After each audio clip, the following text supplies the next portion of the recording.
Welcome to the Soully Living Podcast, where we break down various life topics, bring on inspirational guests to speak about their experiences and their life journeys, and encourage you to swim through your own thoughts, emotions, and feelings to inspire a change within you and hopefully lead to an outer change in your own personal reality.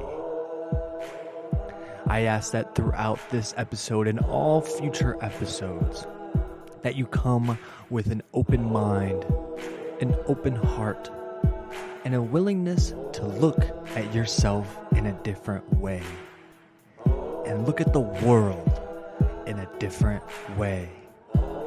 I'm very grateful that each and every one of you tuning in today in this current moment, and I look forward to sharing with many more moments with you.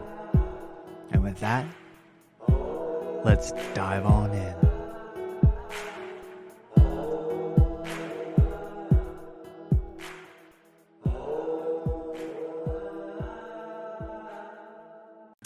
Hey!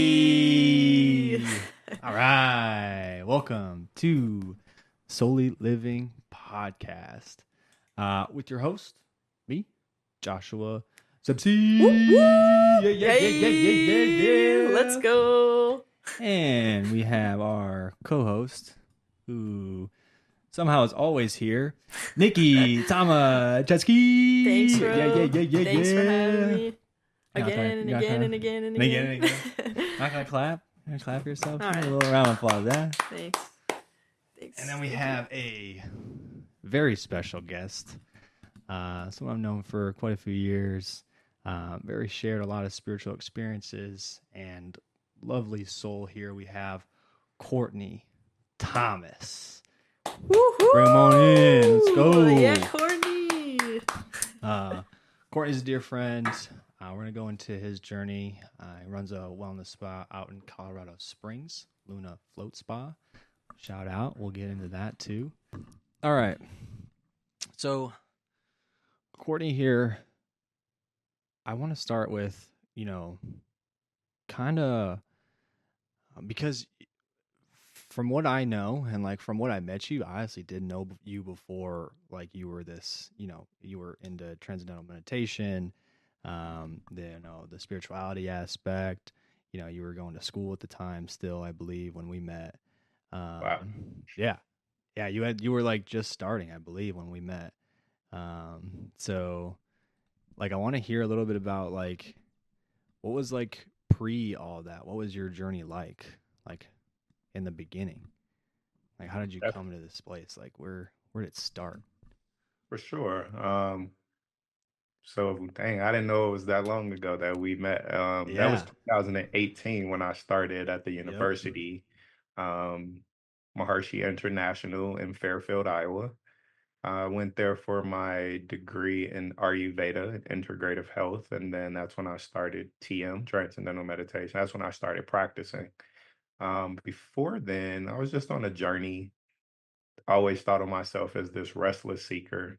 Um, Got to a point where, I was in and out of the prison system during my 20s and no longer wanted to continue like living the lifestyle that I was living. Really didn't know which steps I should be taking from there. So this was 2010, that third prison sentence. And 2010, I just felt a transitioning happening.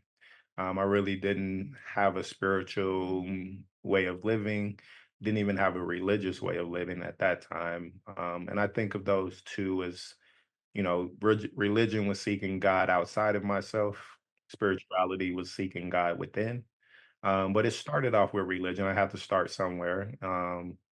So that last time in prison, 2010, I just decided I would like kind of dive into the Bible, dive into the scriptures, and see if I can find something in there to, help motivate me, maybe give me some hope. I was in a place of, depression at that time. How old were you at that time? You remember? So 2010, I was 27, born in 83. So somewhere around there, 27, 28. Okay. Um, Right at your Saturn return area. yep. Yep. Um, first Big prison area. sentence was 2000. I mean, I was 20, Okay. just kind of turning 21. So from 20 till 27, three You're in and prison out. convictions. Yeah. And the Bible was something that kind of gave me some stability while I was during that last time in prison. I ended up coming across this verse, John 14:12.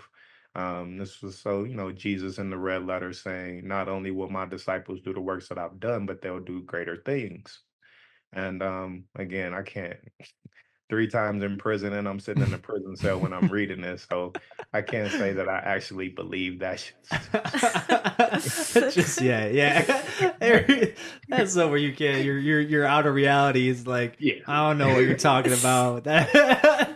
You sure about that? You sure that verse is true? I don't know. I'll be happy if I just can not go back to prison again. If I can just Right. make it past that part, I'll be cool with that. But I had faith, man. Like I was reading about all this stuff and they were saying like this faith of a mustard seed is all you need to move a mountain. And I'm like, okay.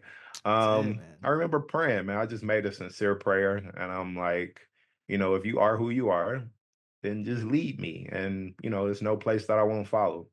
And that was kind of the beginning of my transformation journey of in and out of the prison cell to seeking this higher knowledge.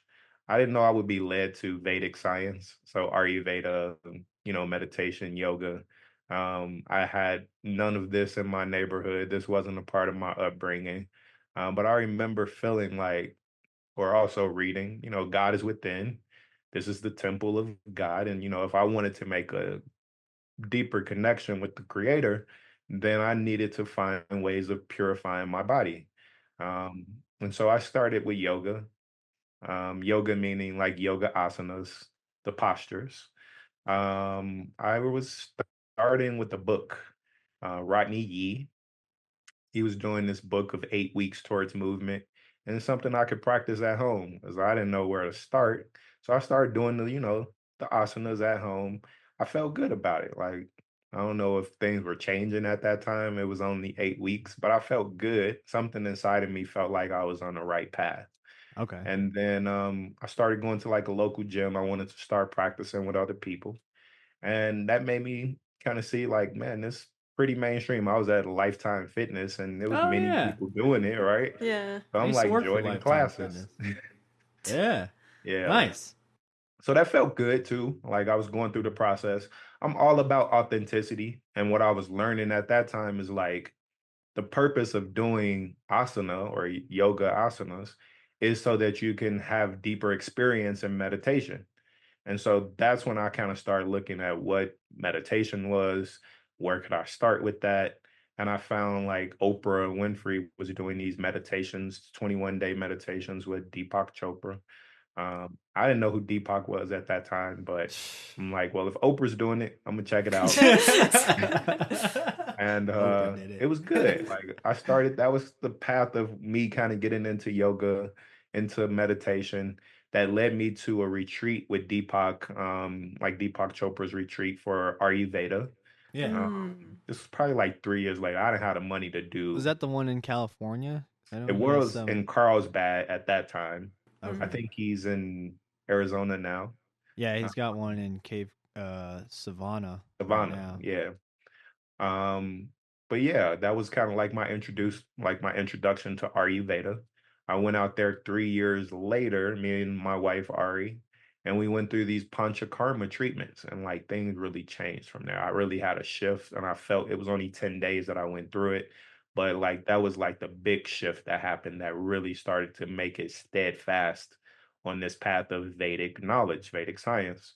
What would And you say? Like, I don't want to. I want to yeah, kind of go keep. expand on that. Like, when you say, what would you say with the panchakarma? Because there's a couple things. I say that right? Panchakarma.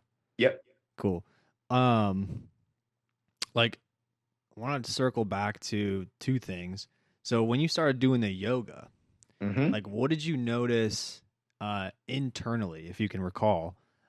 that started to shift as you were, practicing that, and kind of when you were starting to do it with people, because there's an authenticity, like, and there's almost like a humility, like when you're going to Yes. do that with a lot of people, because you may not feel like you can go through the whole pose or certain things. So like, what would you recall like at that time that you were experiencing when you started doing it with other people that shifted in your own mind?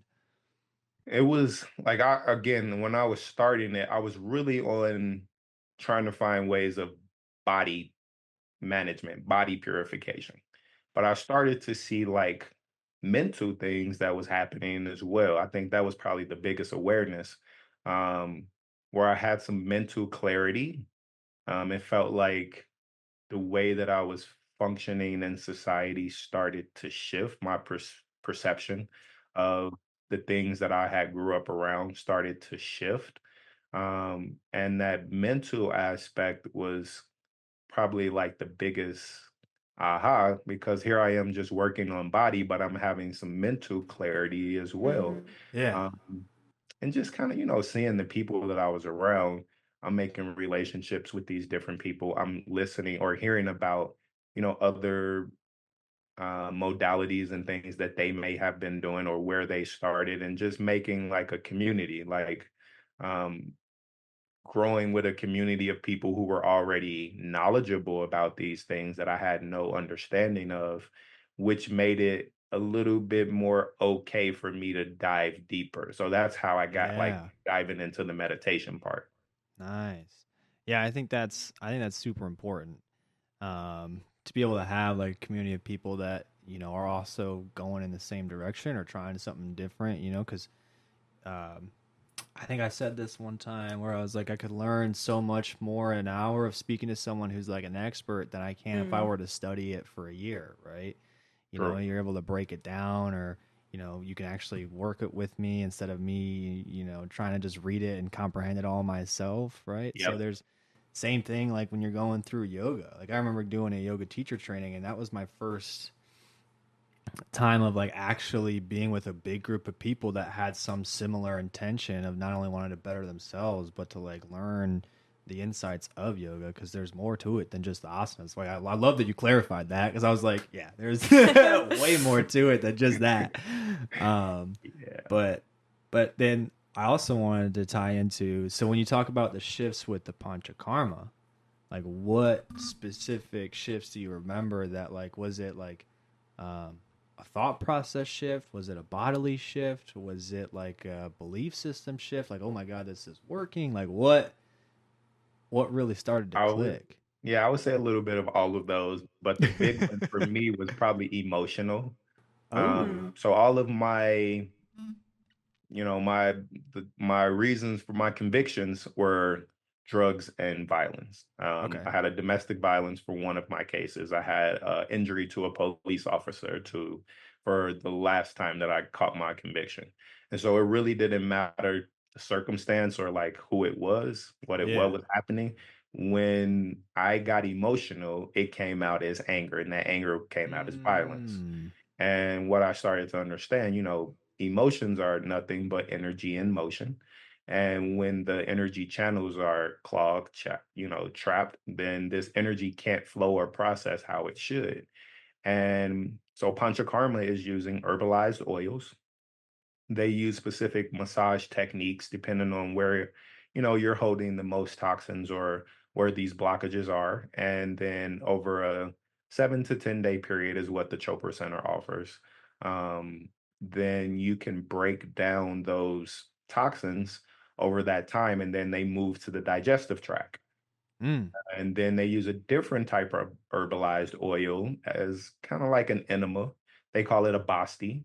And this is how you release all of those stored emotions, stored energy, toxins out Oh, of the system. wow.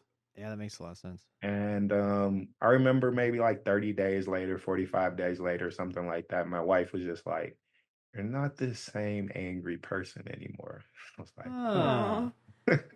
I have to take a look at that because, like, Yeah. and I know where my trouble has, the things that I've done, what got me there. It was this anger. And I knew I was holding on to it, not really knowing where it, stemmed from. But all of a sudden, 45 days has gone by and I've done nothing really but these Ayurvedic treatments. And she's saying this and bringing this to my awareness. And Yeah. so the emotional piece was, I would say, the big aha. But then things that I had desired that I was trying to, work hard for, or maybe even do criminal activities for, I started getting these things with least amount of effort and most amount of efficiency. My desires were being fulfilled on the outside, and I'm having this experience on the inside. So that made me take a look at, man, this is a powerful system. Like this is a system from Eastern India and about healthcare. And I started doing like the daily routines. So when we left, they gave us these Ayurvedic daily routines that you do to stay in alignment. Things like tongue scraping, oil pulling, neti pot, different things like that. And the more that I did them on a daily basis, I started to see more results. So that's what made me take it seriously and like start to do my degree program, which was 2 years later, um, getting Is into that that. did you learn transcendental meditation like meditation before that, or would that was that at your during the program? So I didn't even learn TM there, actually. I Oh, learned snap. about TM. It was a lady that was there who asked me, did I know who Maharshi Mahesh Yogi was? Yeah. I'm like, no, I haven't had the pleasure. Haven't had the pleasure. Man, he was like, this is who Deepak and Oprah like learned all this information from. And he has a university in Iowa, and maybe you should check it out. I feel like you should dive into that. And I'm like, if I had this much results here at this Chopra retreat, imagine what I can actually learn from the source. And found out, he was no longer alive. He passed away in 2008, but he left all this knowledge, not just in Ayurveda, but in many different fields of consciousness. Yeah. And so we went there for a visitors weekend, me and my wife. We really liked what we saw. Um, but we couldn't, commit to going at that time. So it took 2 years for me to actually commit to going there. And that's when I actually started TM, was when I started my degree program there. It's a part of the college curriculum. It's a consciousness-based education school.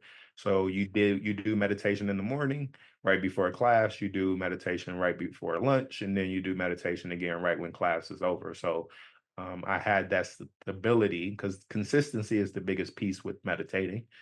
But I had that consistency of doing 2, 3 times a day over a year, and then things really started. That was like the next leap of my growth in consciousness, you can say. Yeah. Mm.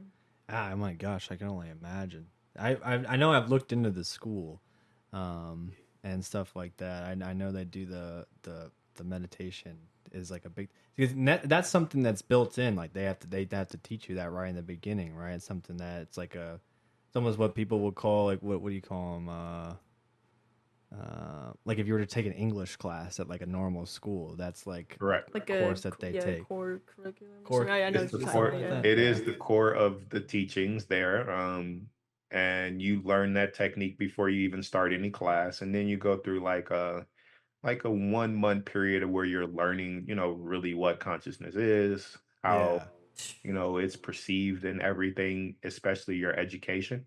And Mm. then the educational parts kind of start after that. So it was great, man. Like I've always been high honor roll student and all of those things, but I never enjoyed school. This was the first time I actually enjoyed school. Yeah. That sounds like an amazing school. Were you? I think you were mentioning that you could like focus on a specific like any other university too, right? Was there like a category or like a certain focus that you had on when you were going to Maharshi, the Yeah, school at Maharshi? first, when we first went there, me and my wife was thinking about doing the regenerative organic agriculture program. And we end up buying some land out there. It's like 5 acres where we're going to build a house and just kind of do some agricultural processes there. But the main teacher who caught our attention, he was leaving at the time that we actually decided to go there. We learned about him when we Mm. did the visitors weekend, which was like 2 years before. And then when we actually was starting to enroll, he was leaving out. So my wife decided she didn't want to come. and I was already Okay. there. We had bought the land. I'm like, I feel like I'm gonna stay. And I Yeah. did the Ayurveda. So I did my degree in Ayurveda and integrative health. Mm. They have a block system. So you study one course, one topic for a month straight, and then you move on to the next topic. So that all of your attention isn't split into five different things that Yeah. you're supposed to Nice. be That doing. seems Yeah. a Yeah, lot better, honestly. Yeah, I it mean, because was. when you're trying It to was balance 4 or 5 different things at once, how are you supposed to learn or comprehend or retain any information, or correct. let alone like utilize it? Because I feel like the best way to learn something is when I practice it. When Yeah. I actually put it into action and start working with it. So if I only have one thing that I can focus on, and hell, I remember my It was yoga. great. I love the university. It's a little small town. I really Is it? the vibe is good because it's a whole meditating community. But Yeah. I grew up in like Chicago, so it was slow, like real slow pace, Yeah. which I probably needed at that time because I was Hundred going through that percent. whole transition. But I was only there for a year, like in person, Mm. and then they started my degree program online. Online. So I decided, especially because my wife, we were married at that time. She was still in Colorado Springs. So I decided I would come back home. And that's when I felt like I was ready to be of service to others. And that's when we Mm. kind of started the path of creating the wellness spa. Nice. Uh, when you were doing the meditation 3 times a day, I know because you were like, oh yeah, I learned a little bit about meditation when I started doing the yoga. And did you dabble like in meditation prior to that? Like, how often were you doing it when you? Because I know you did the Deepak Chopra, so I'm sure they talked about it and did Yep. meditations during the retreat. So the first meditation again was Chopra and Oprah, but these were like guided meditations, you can say. That's what the 21-day meditations were. And then when I got to the Chopra Center, that was my first time kind of having a deeper meditation practice, if you want to say. Okay, yeah, yeah. He calls his primordial sound meditation, and it's concept wise similar to TM because you're using a mantra. His mantras are different than what Maharshi's mantras are. Maharshi's are trademarked and so are Deepak's now, but he has a different style. And I did it for maybe like 3 months and it just didn't fit. Mm. It Huh. didn't fit for what I was doing at the time. Yeah, yeah. So I remember at that time I was transitioning over to Paramahansa Yogananda, probably like 3 or 4 months after the Chopra Center. He's a guru who came over in like the 1910, 1920, somewhere around there, and started the Kriya Yoga technique. And that's That's the when he, book that's autobiography of a yogi, right? That's the correct. book That's we're what I talking read Mm. about. first. Yeah, yeah. And then I'm hearing about like all of these because the autobiography is he's telling a story about all of these different saints and higher consciousness people that he met on his path, and all of these things, these works, that Christ was Damn. telling me about in the prison. Now I was like, man, you telling me it's more than Christ that's doing this? All right. And so I'm hearing Yeah. like all of Mm. these miraculous things that Yogananda was talking about that other people were doing. And it kind of gave me a different perspective on my own personal journey because my journey started with, man, I may be able to do these works of Christ. And now I'm hearing that other people are doing it. So I wanted to learn more about what Yogananda was teaching. So I did he talked about in the book that he had these lessons that you can go through to learn how to do Kriya Yoga. And so I started his lessons and I started doing Kriya Yoga and it was great. Like I probably liked that the most, if I'm being honest, because it was teaching how to move energy with your mind and how to bring the energy up the spine to the third eye to stimulate the pineal and get to these higher states of consciousness. So if you're looking at the philosophy of yoga, as I mentioned, asanas is only one limb of eight. There's eight different ways to reach enlightenment or reach yoga. But there's one of them is asanas and one of them is pranayam. So he was teaching a pranayam limb in order to reach the state of yoga or reach enlightenment. And when I started doing it, like I could really feel this energy moving throughout the body as I'm leading it with my mind. And I thought that was the most fascinating thing. Like at the time, I was like, I was in all of it, and I was doing it all the time, like 3, 4 times a day. I remember one day I was doing it after a hatha yoga class, and I'm Nice. sitting there. I just did a whole hatha class, asana class, and then I started doing the Kriya yoga, and I was in a yoga center when I was doing it. And all of a sudden, I felt like this voltage of electricity going throughout my body. This is what I was feeling inside.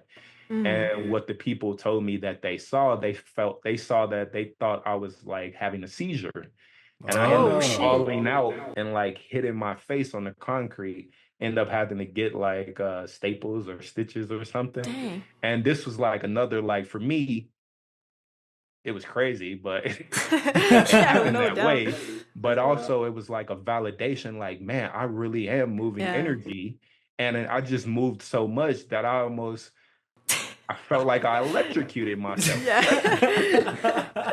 And I had to take a different look and approach because I was actually doing that technique combined with some qigong techniques that I was learning. So I was Qigong storing the too. energy in my lower One swing. dantian, Yeah. lower chakra area, you can say, and then I was raising the energy up. And I had too much voltage and completely blacked out. So it was like a big key point of you have to take this knowledge seriously. One, not to mix different modalities. Two, and I didn't think that I was quite ready for the journey that I was going down at that time. And so I kind of took a step back from Kriya yoga, and I felt like I needed to learn how to control my mind first. And this is why I started kind of like diving into TM and a mental technique of having more access to my mental capabilities. Yeah. I, So I just like, do you feel like you can fully control your mind like now or just in general? Like, do you think that you can fully do that? I do have a better control of my mental capabilities. Um, One thing that's kind of like a misconception, especially with this form of meditation that I do. So there's, you know, I look at meditation in three different categories. You have a concentration based techniques. Um, this would be like Qigong or Kriya yoga. You have the mindfulness base, which is kind of like, open monitoring. You're monitoring the thoughts that's coming in, and then transcending. And so the transcending aspect is like you're not trying to control breath. You're not kind of trying to control your mind or shut off thoughts, or you're not trying to really do anything. You're using a sound as a vehicle for the mind to go within, and the mind automatically does this without any type of force. It's kind of like you're reading the book or we're talking right now and your favorite song comes on in the background.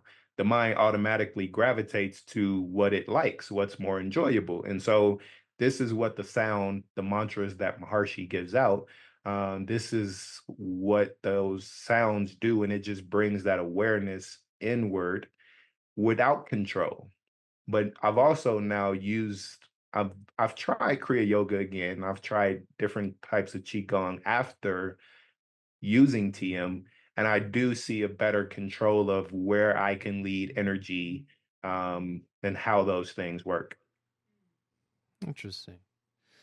So I have a question. And we all have questions as it comes through. The moment, like when you were doing the meditation 3 times a day, we'll go back to the school. Um, in that time period, would you say was that when I just kind of am trying to pinpoint like when your belief started shifting of this is possible for me to do this, or was it afterwards when you were really dabbling in the different modalities of like going back to your very first when you were in prison and you read that passage, I'm like, hey, this is possible within me. When did that start to shift from okay, this is something that's completely out of my sphere at this moment to all right, now I'm starting to witness these things in myself and starting to shift my belief system. Like what was the journey from shifting the internal monologue, your mental state, to Yep. being like, towards the belief in self. So I think it came in waves. Yeah. Um, I mentioned this, I think, to you before. Like where I started was faith. And as you begin to see different things or experience different things, that faith for me turned into belief. And then as you begin to obtain different things or really dive into the experience, that belief turns into a knowing. And I would say the first probably part of seeing it was through Panchakarma Oh. because uh Yeah. I was Like going the through the emotional yogas, state. all the different asanas. I was doing, the 21-day meditation, but I was feeling good inside, but I can't necessarily say like, man, I believe this now. Like I believe that I could do the works of Christ, right?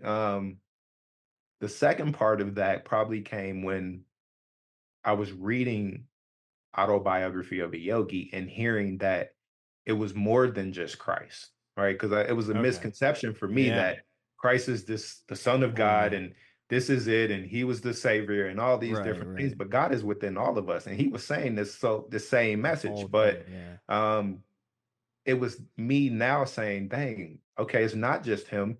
It's other people now that I'm hearing about, whether I saw them or not. I'm hearing this from a guru, someone who's well known in establishing growth in consciousness. And I'm hearing he's not even talking about himself. He's talking about other people that he saw do this. So that was kind of a next step in the journey, right? And then when I went to MIU for the first time for that visitors weekend, uh, I was learning about Maharshi's advanced techniques, the advanced programs of transcendental meditation. And one of them is called yogic flying. And like it's a hard concept to accept, Like but levitation? that you can levitate, that Yeah. you can not just levitate, that's only the second. So first part is that you start once your body is refined and you're really in tune with nature, it's a hopping. And then once you've, grown in consciousness, that becomes levitation. And then it's full blown flying. And I just felt like, man, this dude really has the audacity to say that, this is the human capability to fly. The audacity. Who Goes is the who is audacity of this the guy? words. Who is this? Who is I this? Like love who that. is this and how does he have this inside of himself to put this out to the world? Because I'm like studying about this guy now, and he has millions, tens of millions of people who's learning this, and everybody from Oprah. Like I'm in the university, and I'm seeing Oprah in this dome learning yogic flying, and there's pictures of her. Like I'm seeing this, and then I'm watching her on her own network, and she's talking about life in Fairfield and learning how to fly yogic fly. And I'm like this dude really has to have some audacity to say that like this is the potential of every human being. But this was the same thing Jesus was saying. Like you can do these works. He was walking on water apparently. I'm Yeah. saying like, dang, flying is greater. He's saying I could do greater. All right. All right, cool. This is where I need to be because I didn't hear Yogananda talking about this or Yeah. Sadhguru or nobody at that time that I saw was talking about or at least giving out a whole technique that you Yeah. can do That it you can do. yourself. Yeah. That changed my belief system completely. Like, man, not only do I am I hearing about other people that's doing it? Here's this guy, this Maharishi, this great seer, who's actually given humanity a technique. I didn't even find this in the Bible. Jesus didn't even give me a technique. He gave me hope. But here is Faith. somebody like giving me a technique that I can actually practice this and start doing it myself. That was a whole different elevation in my belief system where I felt like, man, I believe that I can do this now. And then I started using Maharshi's other um, consciousness based technologies. And I started to see the results again, inside, the results outside, the results in my business, the results in my, family life. Everything that I was seeing was things that I was adding in from what I learned from Maharshi. And these things continue to develop my life to the point that I am now. And I'm still not even halfway there. Right. Yeah. I Um, wouldn't even and say a so quarter it was almost. like, man, I know this. Like, I know this to be truth now. I've grown from a faith to a belief that I actually know that I'm on the right path. And as long as I continue to do the work that needs to be done, which is the daily commitment and consistency of the practice, that I will do these works of Christ or greater things moving forward. So that was kind of like my transitions of taking these steps or growth in consciousness to the point that I am today. Yeah. Mm. I think that's pretty profound. Like to go from, sitting there like, man, I don't ever want to go back to this, incarceration bullshit ever again. To being like, all right, let me do the works of Christ. Let me see what this energy is all about. Let me experience it in my body and have that kind of dedication because it's one, it's inspiring. Two, it's I had someone on recently that talked about meditation, how it shifted her from, deep anxieties, depression, parts of that. So not only are you doing that, but at the same time, it's working with the energy and the frequency of the body to kind of realign it from those lower, depression, anxiety, fearful states that most of us live in every day, right? That we go our lives like expecting something either bad to happen or thinking I don't have this. And so I feel like all of this has shifted when you talk about your desires coming, into fruition in your life. It's like, yeah, I've shifted out of that mindset to, no, I continue to bring it. Like, just tell me what I need to do. Like that. I mean, that's what I found. Tell me what I need to do. I don't, no matter how drastic it may sound to other people or may seem, like tell me what I need to do so I can kind of keep staying in flow and keep on the right course and keep moving the energy with the intention that I have. Um, would you say, now that I just brought up intention, wasn't even going to go there, but would you say, like, what was your intention through some of this as you were moving through, like, um, to kind of build where you are? Because I know it ultimately ended up leading you into like the wellness spot. Like, was that an intention? How did that fall into your lap when you started going? Yeah, man. The first intention was pretty much I just don't want to go back to prison.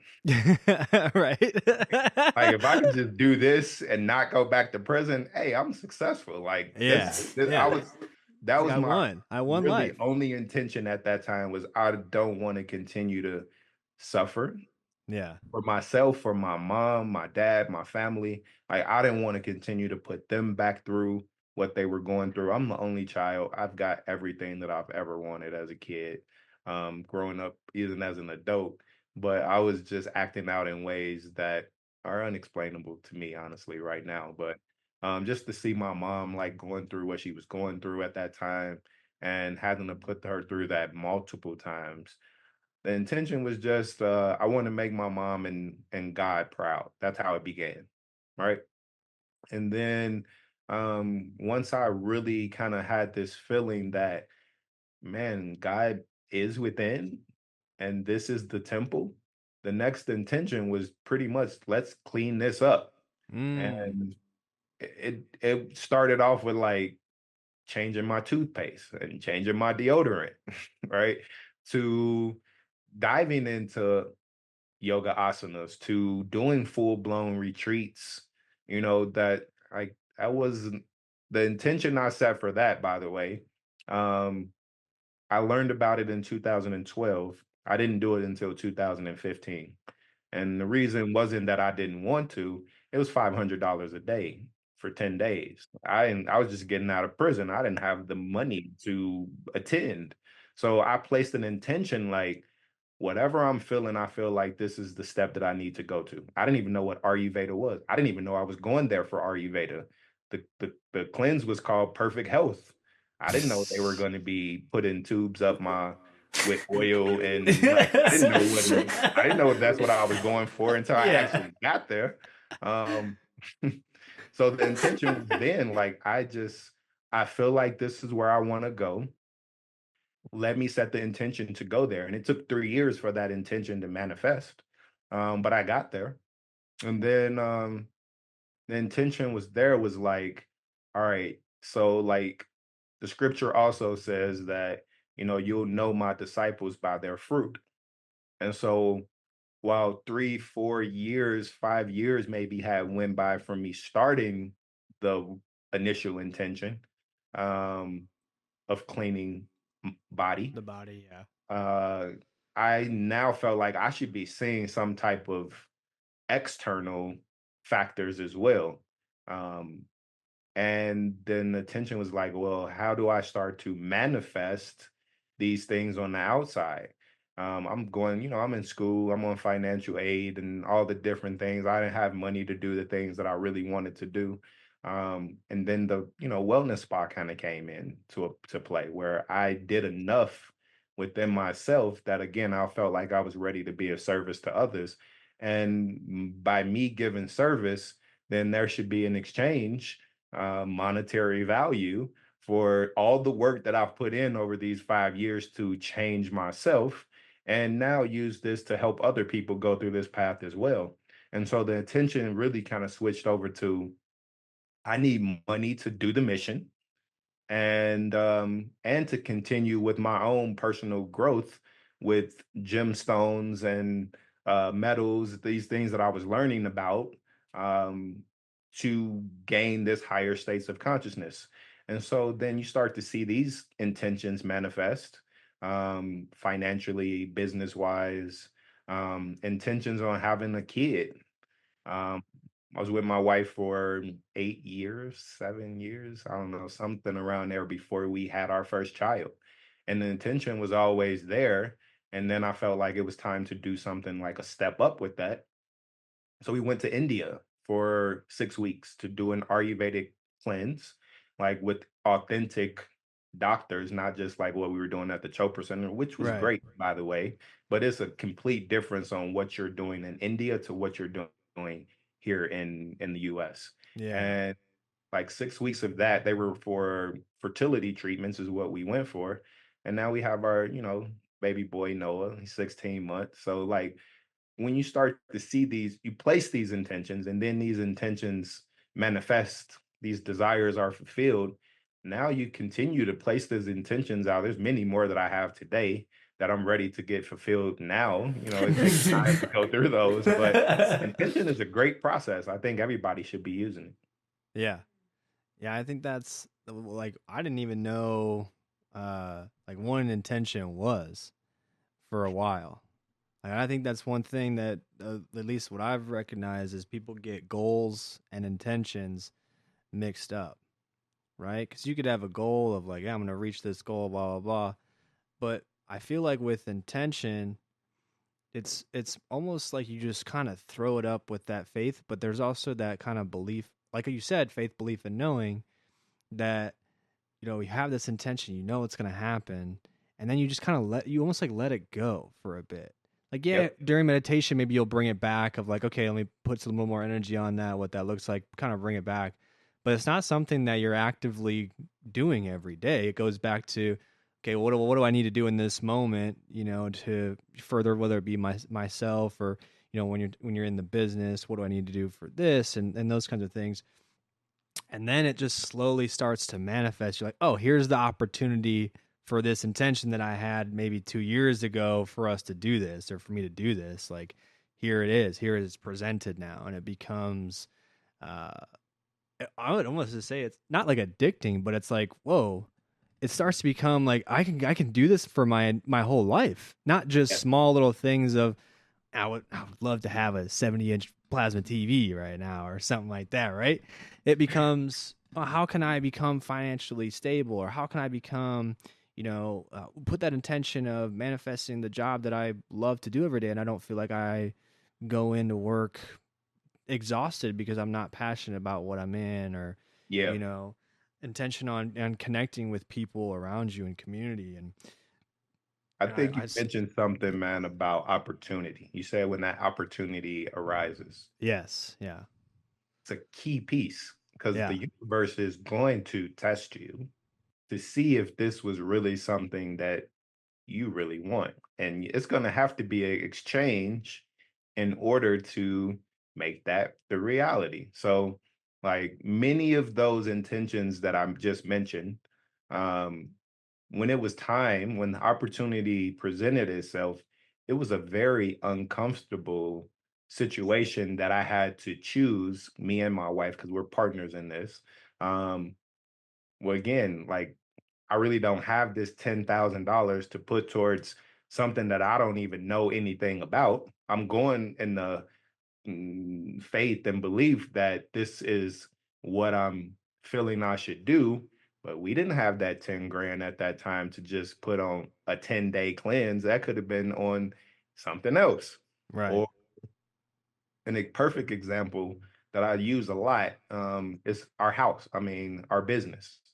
When we started this, this was October 2019. I kind of started doing some reconnaissance. I knew it was time for me to create something. So I started going around Colorado Springs, just trying to figure out like what people were doing, what they were offering, how I can best compete. And I came to Luna and they were looking to sell. So it's October 2019. I felt like, man, this was the perfect opportunity. And started diving into like their finances. They were open for 5 years, but they were never even at break even. So they weren't like doing good as a business. And a financial advisor told me like, this is not a good investment for you. I felt like it was the best investment. So I'm like, okay, I'm gonna try to go after it anyway. And my dad, he's a key piece in my life. He's always been there to support me at everything that I do. He helped me to kind of to obtain the finances. Again, I was in school at that time on financial aid. So he helped me to like get the finances together to do that alone. And we went to India. Like we had everything set up. We were supposed to close in March of 2020. And we went to India for the fertility treatments. That was our first time there. We went in January of 2020. And I remember in February, we were there for maybe like 3 weeks. I remember telling Ari, because I had this feeling like, I don't know why, but for some reason, we're going to lose the finance and we're not going to be able to do this. And the only way that we had available at that time then was to sell our house. Mm. And COVID happened. March, Whew. a month Yeah. later, Yeah. COVID started. The financing that we had, nobody was giving out money then. So we didn't have that available. And I had already prepared Ari, my wife, like it wasn't the best conversation by far. Like I'm telling her, like, we need to sell our house. Now Yeah. it's the middle of a pandemic. It was already selling our house for a business that wasn't even at break even, Right. never Right. even did profits. And now it's the Mind pandemic you, on top of during that, right. right? Right. And so, like, yeah, the intention was there. This is what I wanted to do. And everything played itself out exactly how it was and how it should. But then the opportunity came, and it was like, what do you want to do? Do What do you you want to want to give do? up on your dream? Or do Right. you want to sell your house and go And all get in? You want this. to put Yeah. all the cards in. Right. And I'm that person because she wasn't going to make the decision. I can't name 5 people that I know who would have made that decision at that time. We did, and we killed it. And we're still killing it today. You know what I'm saying? But the opportunity is gonna come and it's gonna be uncomfortable if it's a Mm-hmm. real intention that you're setting. The goal setting Love stuff, that. like you said, that's one Mm-hmm. thing. But when you have this desire and that needs to be manifest, then you have to put some type of energy exchange back out in order to make that reality. Right. Yeah. I love that that was a great example, first off, because that literally is like, all right, get everything you got. We're gonna shrink it down, but you know, here's everything that's possible. And that's the potential that you've actually set your head to. And I definitely I resonate with that fully because I went from, you know, having to tell my parents, living at our coworkers, house in around 2021 or so for like a year and a half, yearish of like, having to tell my parents are hitting me up like, what are you doing financially? Like, how are you doing? I think you should move back with your mom. And then I had to tell him straight up, like, I don't know how to explain this, but I feel like I'm being led by God. And like this, I have to keep going. I can't stop Yep. because the things that I'm putting out in the universe, like it happens so quick and instantaneously. And I'm just surrounded by beautiful people already. And it keeps growing and growing and growing. And so I can't do that. And they, my dad was just sitting there like he was on the phone with me. He goes, well, I'm just telling you what your mom told me to tell you, and I'm just here to watch because I think it's pretty interesting. He didn't get it. Like he was trying to wrap his head around it.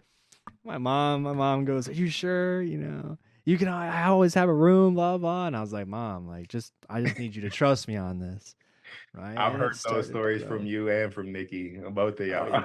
Oh yeah, man.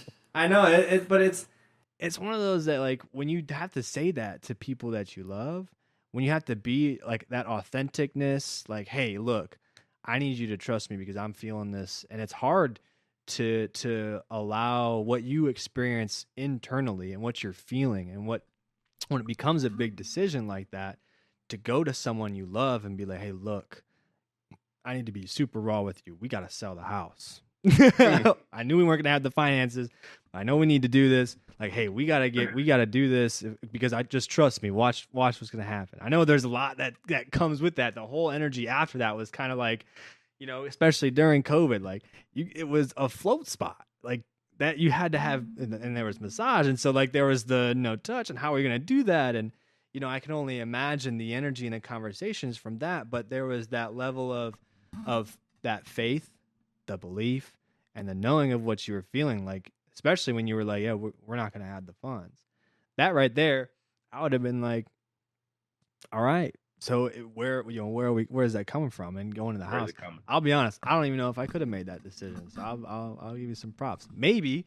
But had I gone through like with everything you've been through, maybe. But yeah, It was that was that's what I definitely was gonna say, Josh. It was the things that I had been through yeah, leading up to that.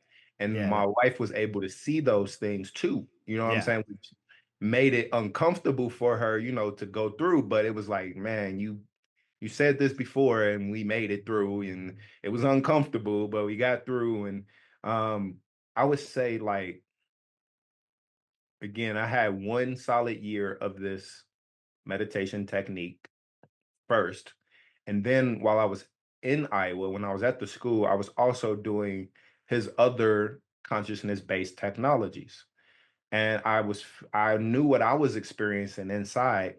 And so there was one of them that I hadn't done at that time. I had probably did it's 16 different consciousness based technologies that Maharshi gave out. I had already probably experienced like 8 of them by that time. And then there was this other one that's using astrology and Vedic sounds to mm, help alleviate things that may be there or enhance things that's coming. And so this was my only request from my wife Ari was if we do this, if we sell the house, part of the funds, the money has to go towards getting this one technology done just so that we can safeguard ourselves from anything that's coming. And so when you're doing this astrology aspect, it's Eastern astrology, by the way, which is different than the Western aspect. And you have to like have a exact time, an exact place on the planet, longitude and latitude, one of yourself, so that you can get a birth chart of yourself, but also for the business. And so like where the business filed its articles of incorporation, which state, which county is it in, what time did you actually file, so on and so forth. And then you can get a snapshot of what it is that's in your business chart, what's to come, what to look out for, what to mitigate, when to sign the contracts to purchase the business. All of these things played a vital role in where we purchased the business at first. We're doing 8 times the revenue than what we purchased it at. We have multiple square footage, 2 times the square footage that we have, 10 employees. Like we've been able to succeed at what we're doing because I implanted these technologies of consciousness at the beginning. So that was my only request from her. Again, I hadn't done that specific technology at that time, but I had enough experience with Maharshi's knowledge by that point that I was able to turn that faith that I had into a belief that as long as we do this, then even if it's a pandemic, and even though we're selling our house, and even though, all the things that's happening in the world right now, we're still going to kill it. And we killed it. Yeah. Yeah. Oh man, I remember being a part of your life at that time. I think that was interesting to hear all that and kind of go through that. Like that's what I also find is so inspiring is because like I've witnessed some of that firsthand. Like I didn't know the prior story too much. We didn't go too much into that, but like the right at COVID, I remember, we were talking about you getting that place and um she was telling me that you were doing that and we were just like, wow, that's a move, right? And it's beautiful to see that it played out, and so it makes me curious to like as far as like your current daily practice, like when you talk about the technologies, because they are technologies, they're human technologies, there's something that's innately within us. I spoke upon this last night going through neuroscience, intuition, and psychic abilities, that this is all a natural part of our human life. Like Mm-hmm. when you talk about the things that you are able to do, it's not something you have to go and buy equipment for, right? You just it's you and your body. Maybe you have a yoga mat, but I mean, come on, you can sit on some grass, and that's probably more energetic than a yoga mat. So it's literally all you need, and it can how it's already altered like your life and how you've witnessed it. Like I can only imagine, going back to the very question here, because I do go on tangents because I think it's fun. I like swimming with all this stuff. But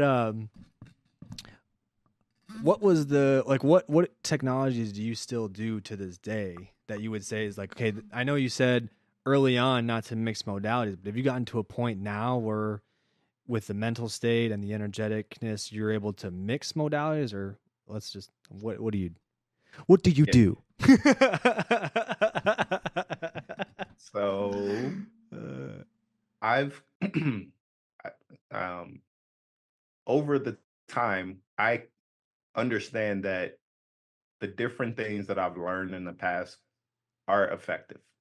Okay. Um, whether that's Kriya Yoga, whether that's things that I've learned from Sadhguru, whether that's Qigong, whatever those things are, I learned they all are effective. Um,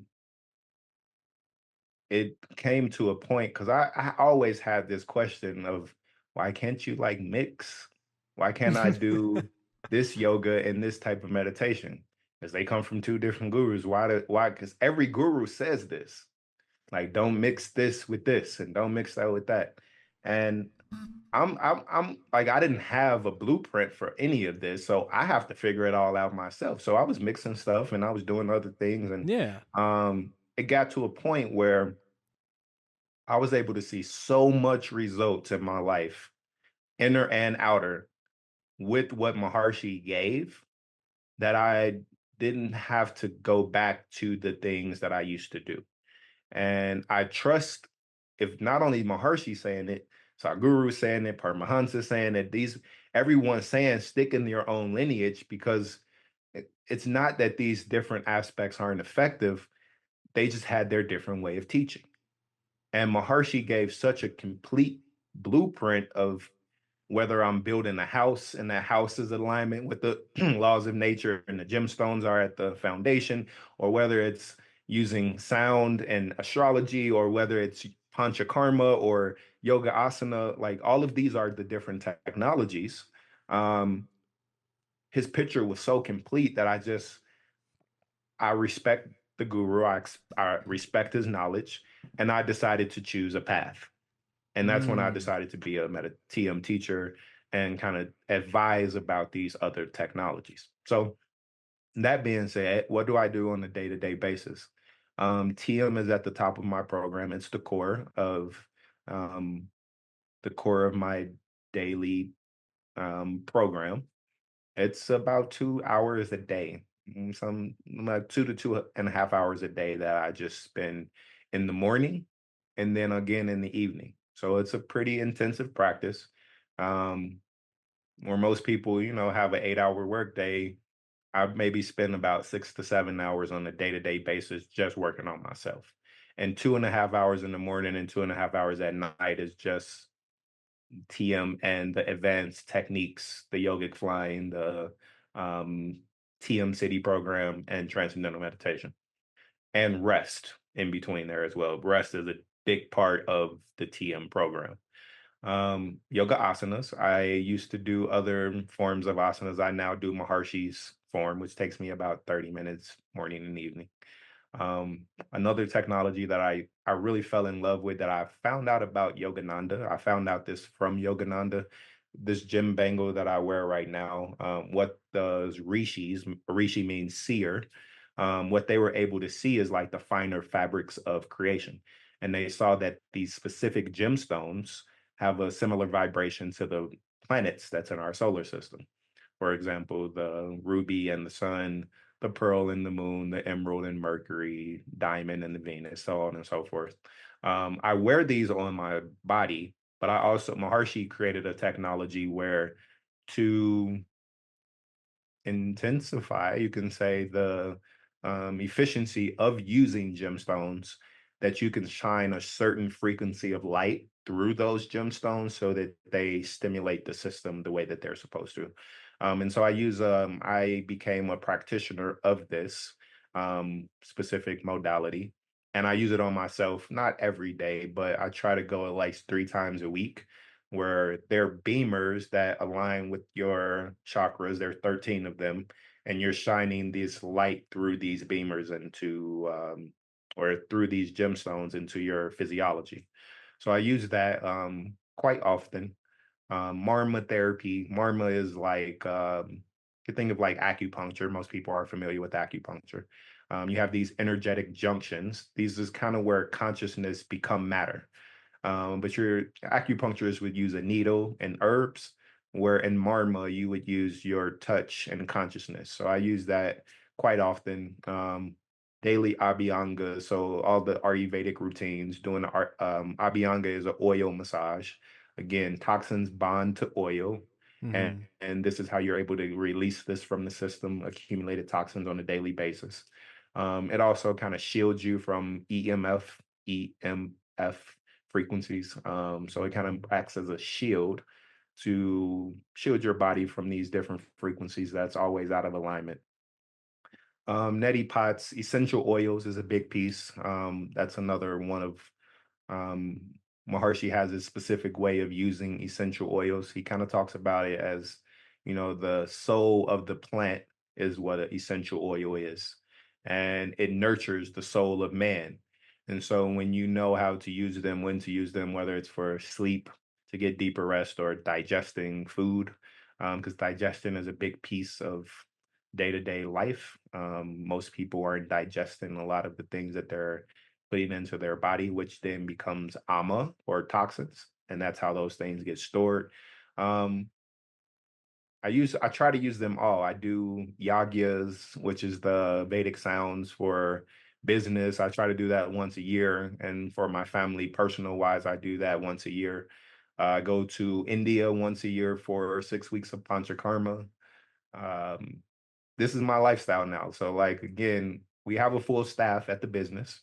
So the spa kind of runs itself.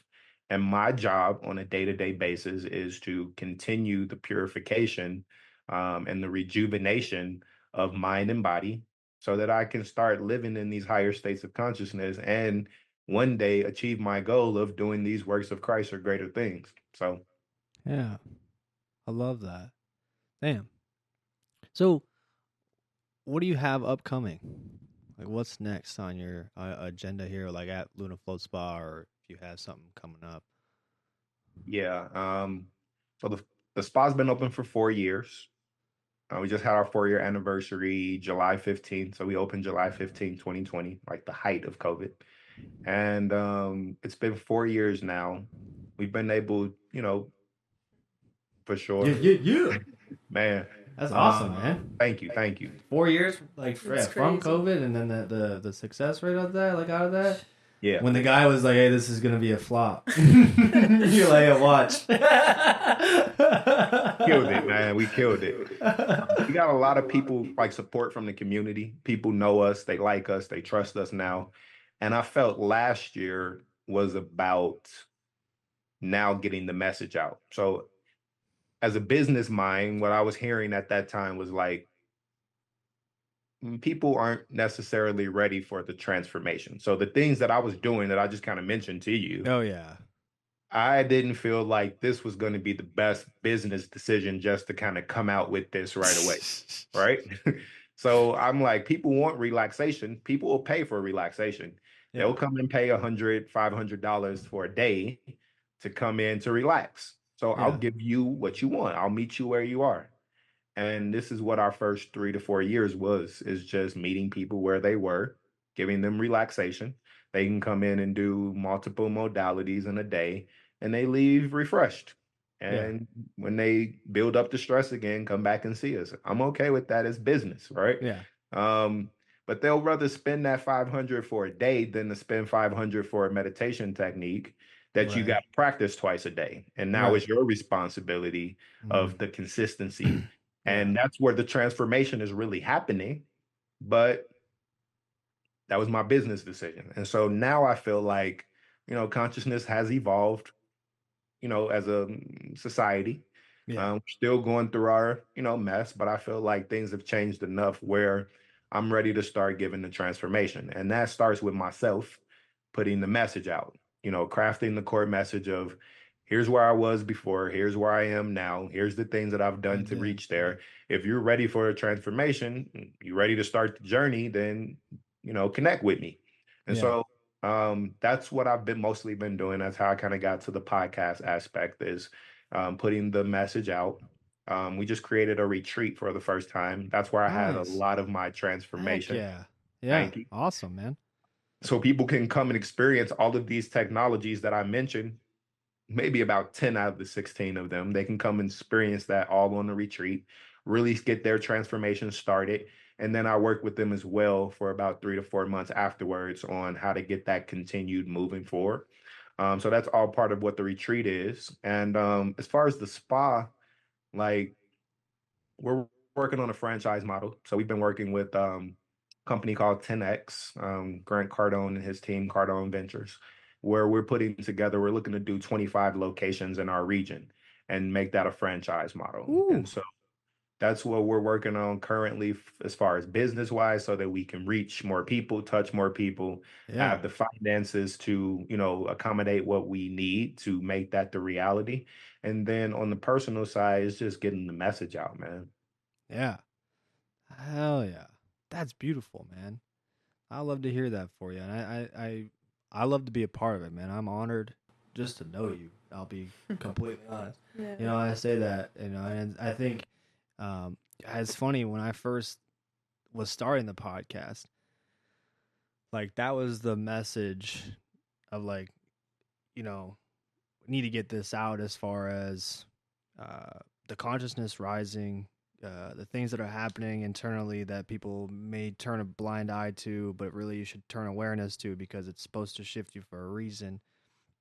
And then also to try and inspire others to see a different perspective and to see, hey, either you've gone through this and these are some things that have helped and kind of get the word out. So when I was first starting, I mean, well, we tried one a couple of years ago. We were trying to get the podcast going, but it wasn't the right time. Again, this was in 2020 when I was like, I want to do a podcast, and it didn't work. So I was like, okay, we'll wait. And then when I moved in here, it was, I was just full blown. I knew this was something that I had to do and start. And you came to mind like right away. But where I was at, I was like, we're not ready for that yet. I don't think neither of us, I don't know, because this was last year. Yep. I don't know if you weren't or whatever, or I wasn't, but I was like, nah, let me get some stuff going first. And then it was just so funny. You like hit me up and I was like, no way, dude. Cool. Sweet. That intention, that was an intention. And look at where we are now. So I think it's beautiful to see and to kind of give like gratitude and appreciation for when things come full circle. I feel like that's something that, or would you say that's something that you've like kind of held as you're going through your process of like, holy, look, where I've come and what's happened, especially, having this fight, having your child, the firstborn, shout out to Noah, and just the immense gratitude. I think that energy definitely plays a part in it too. For sure. Yeah. Definitely. I wouldn't say that I'm always aware of it, but situations do occur where it brings me back to, man, I've come a long way, and showing the gratitude for that. It's again, I always thought of myself as this restless seeker, and Yeah, yeah. the um because the vision is so big, like I wasn't just trying to create a business, or like I'm trying to be one of the greatest avatars to ever walk this planet. And so, like, it was a huge gap from being in prison for the third time to being this type of being on Yeah. Earth. And because the gap was so big, it felt like, man, I'm doing all of this, but I'm not there yet. And I'm doing all this and I'm learning more and I'm growing more, but I'm not there yet. So it was like this restlessness inside of me until I really like decided to devote my time, attention, myself to what Maharshi was teaching, because I felt like here's a path that will actually get me to the goal. Where before I was this path to You this were path. just dabbling in, yeah, in different things, trying to Yep. figure out where you're Trying going to to figure land. it out, right? And then Yeah. like, okay, I can act if I'm on this path, I can actually see the destination. Like I see it now. And that brought a type of calmness. It took that restlessness away, where then I was able to kind of sit back and reflect. Oh man, I did this, I did this. I'm grateful for this, good or bad, however it was, da da da. And then I'm like here now. And that's when you have these, moments of gratitude that does enhance the emotion, the energy that's in motion to start to get to these next levels. And it's always showing me which steps I'm supposed to be taking now and where I'm supposed to be going. And I can ease into that a little bit more these days. The financial piece is a big piece, man. Like I've got so much inside. Like I feel like, man, God is I'm a walking creation. But the financial piece was because I grew up in poverty. I, even though I had things because I was the only child, I was still around this poverty mindset, which took hold of me as an adult. And so, like, breaking these different barriers and boundaries that I'm doing now in business, and what I can, see coming in on a day-to-day basis, and how it's just consistent and how it continues to grow. It's changing my perspective, where I can even look at 25 locations in my region, where 4 years ago it was like, damn, are we gonna really make this work? Like rent's due, Mm-hmm. Yeah, with one, yeah. and rent ain't cheap. Where I'm at. And yeah, it's just like, man, it's there. I'm grateful for the journey. The journey is Yeah. the piece. Yeah. Yeah, I would say I wonder. I know we're getting close. Well, I have like one last thing I want to ask. If you have anything, Yeah, I have one more question, but you can go ahead. um, just on that, man, I could go on forever. We'll definitely do this again. For sure. But the the I lost my question. Go, Nikki. Damn. I know. Sorry, bro. I'll Yeah, get it. hopefully you, But yeah, yeah, yeah, hopefully you yeah. get it. I know. I got it. Go ahead. Go ahead. But yeah, just after hearing you like tell your story, I just like have a lingering like curiosity if like the deeper that you go into listening and trusting, like I kind of already know the answer because I feel like it does become more challenging in like different ways probably to like let go and like things that you have to let go, but like it also becomes easier, right, at the same time. Like what is that dynamic like? Is it just like do you now like have a bigger fear of like things that you didn't have fears of before, or So it would be two different ways, right? I think that the challenges get bigger. Because now it's more responsibility on the board. Like, um, example, because I'm talking about finances and money. Like, I employ 10 people. These 10 people have life, like have a life that they have grown accustomed to. And if I make the decision, it affects these people and their lives. And if something goes wrong with the business, which we're good, like everybody can be affected.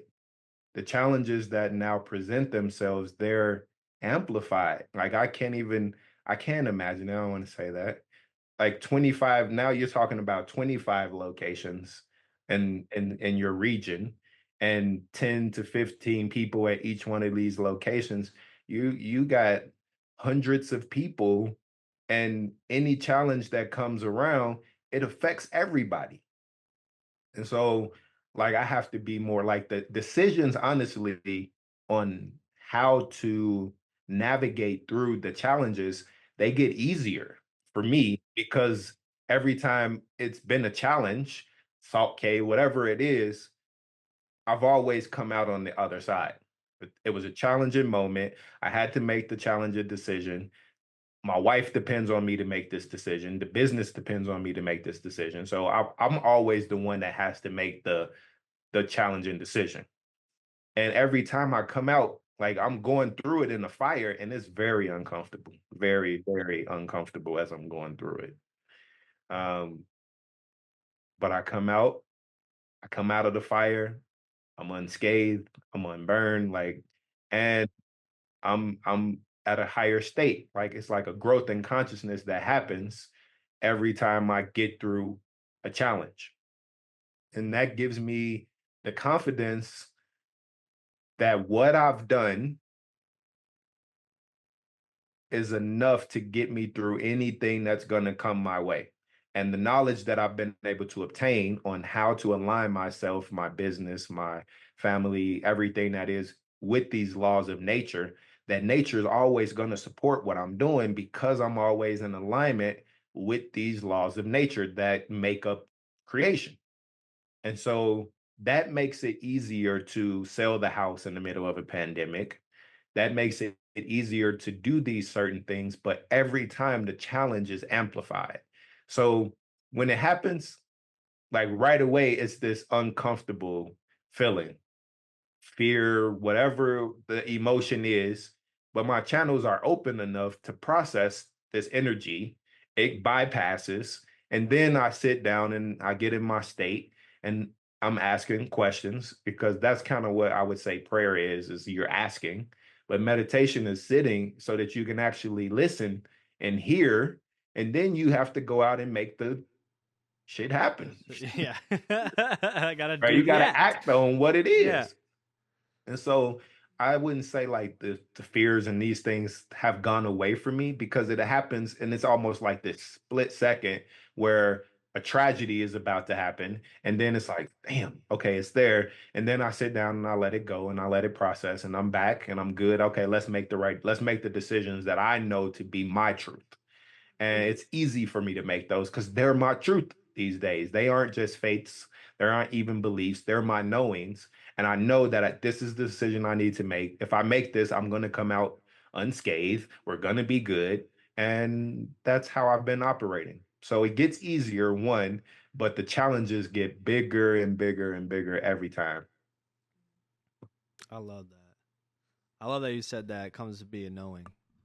You know, that's that full circle. Well, I honestly totally forgot my question, so we'll remember it for next time. I'll be completely honest.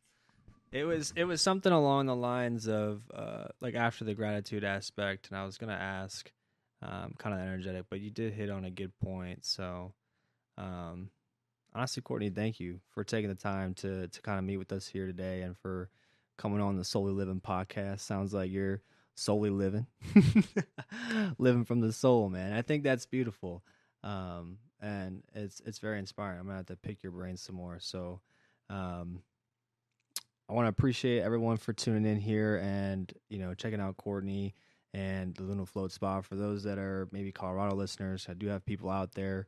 go ahead and check it out. Luna Float Spa in Colorado Springs. Yep. Um, LunaFloatSpa.com. You can look it up. yeah, Even you if do. you're not in the area, the spa is its own entity. It does its own things. While I'm a part of that and I'm leading the way for those things, I also advise people in these technologies of consciousness that I spoke about, which you don't have to be in person in order to Heyo. achieve consciousness aspect. So you can also find like my link on the Luna Float Spa page. It's under my bio, I'm pretty sure. Where if you wanted to connect with me, you can connect with me through that, and then I can help guide you through whatever it is you may be going through with these different technologies that I spoke about. So Love that. Cool. We'll put that on there at lunafloatspot.com. We'll put it in there too, where they can find that. Then you also have like an Instagram page. yeah, Do you have Instagram? Facebook, Instagram, LinkedIn, starting to do more things in YouTube. So all the different Cool. podcasts that I've been doing recently, just putting the video clips and different things on there so you can find out just more things that I'm kind of speaking about. Do you have a date yet for the retreat? I do. It's September 7th of next year. So I gave plenty of time. It's a year before this retreat happens. And you can find that on our website too, where you can dive into more about what it is, what you'll be learning, the dates and times, different things like that. So you can find that on the website too. Sweet. Awesome. Well, again, much Thank appreciated you, you. Courtney. I do appreciate it. Again, thank you all for tuning in here. Love and light to everybody. Please find us at Soully Living Podcast. Check us out on YouTube, Spotify, Apple Podcasts, wherever you guys get your stuff. You can also find it on my website at soullyliving.com. All that stuff's in the thing. I don't know why I'm doing this. Anyways, love you guys. You guys Much have a great rest of love. your night. Peace. Peace.